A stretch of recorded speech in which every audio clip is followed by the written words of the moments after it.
വിശദമായ വാർത്തയിലേക്ക് വരുമ്പോൾ പാലക്കാട് കൽപ്പാത്തിക്കടുത്ത് അയ്യപുരം ശ്രീരാമക്ഷേത്രത്തിലെ പഞ്ചലോഹ വിഗ്രഹം മോഷണം പോയി. ഇന്നലെ രാത്രിയാണ് സംഭവം. ലക്ഷങ്ങൾ വിലമതിക്കുന്ന വിഗ്രഹമാണ് മോഷണം പോയത്.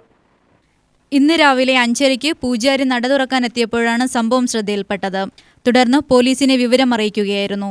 നോർത്ത് പോലീസ് സംഘവും നായയും വിരലടയാള വിദഗ്ധരും സ്ഥലത്തെത്തി പരിശോധന നടത്തി. രാത്രിയാകാം മോഷണമെന്നാണ് കരുതുന്നത്. ഇന്നലെ രാത്രി നടയടച്ചു പോയ ശേഷമായിരിക്കാം മോഷണമെന്ന് ക്ഷേത്ര ഭാരവാഹികൾ പറഞ്ഞു. ലക്ഷങ്ങൾ വിലമതിക്കുന്ന പഞ്ചലോഹ വിഗ്രഹമാണ് കവർന്നത്.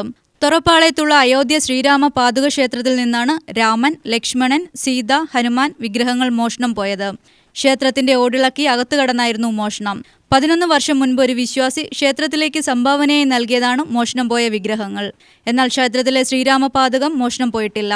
തടിയിലുള്ള പാദുകം ശ്രീരാമനവമിക്ക് കോട്ടയ്ക്കകത്തെ ഹനുമാൻ ക്ഷേത്രത്തിലേക്ക് എഴുന്നള്ളിക്കുന്നതാണ്. പുലർച്ചെ ക്ഷേത്രത്തിലെത്തി വാതിൽ തുറന്നപ്പോൾ അവിടെയുണ്ടായിരുന്ന ഒരു പ്ലേറ്റ് താഴെ വീണ നിലയിൽ കണ്ടെന്നും പിന്നീടാണ് വിഗ്രഹത്തെ കാണാനില്ലെന്നും അറിയുന്നതെന്നും ക്ഷേത്രം പൂജാരി പറഞ്ഞു. നമ്മുടെ ഈ തൊറപ്പാളയത്തുള്ള അയോധ്യ ശ്രീരാമസ്വാമി ക്ഷേത്രം അതിൻ്റെ നടത്തിപ്പ് ശ്രീ ആഞ്ജനേയ സേവാ സമിതിയാണ്. കാലത്ത് 5:30 നട തുറക്കും, 9:30 വരെ. വൈകുന്നേരം 5:30 മുതൽ 8 മണി വരെ. ദിവസേന നമ്മുടെ നിത്യനിദാന പൂജകളൊക്കെ നടന്നുകൊണ്ടിരിക്കുന്ന ക്ഷേത്രമാണ്.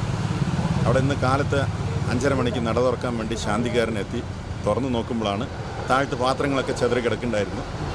അതൊക്കെ ഒതുക്കി വെച്ചിട്ട് ചിലപ്പോൾ ഈ എലിയൊക്കെ വന്നിട്ട് തട്ടാറുണ്ട്. അങ്ങനെ സംഭവിച്ചാണെന്ന് പറഞ്ഞിട്ട് അതൊക്കെ മാറ്റി വെച്ചിട്ട് ഉള്ളിൽ നോക്കുമ്പോഴാണ് വിഗ്രഹങ്ങൾ കാണാനില്ല.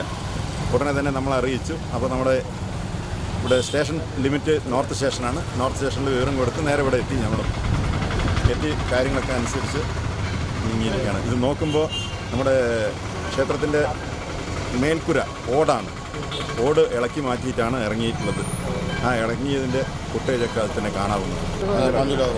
രാമൻ, ലക്ഷ്മണൻ, സീത, ഹനുമാൻ. ഒരു വിളക്കും പോയിട്ടുണ്ട്. ക്ഷേത്രത്തിനകത്തെ ഉരുളി കുറച്ചു മാറി അപ്പുറത്താണ് കിടന്നിരുന്നത്. ക്ഷേത്രത്തിന്റെ ചുവരിൽ മോഷ്ടാവ് ചവിട്ടിയിറങ്ങിയതിന്റെ ചെളിയുടെ പാടുണ്ട്.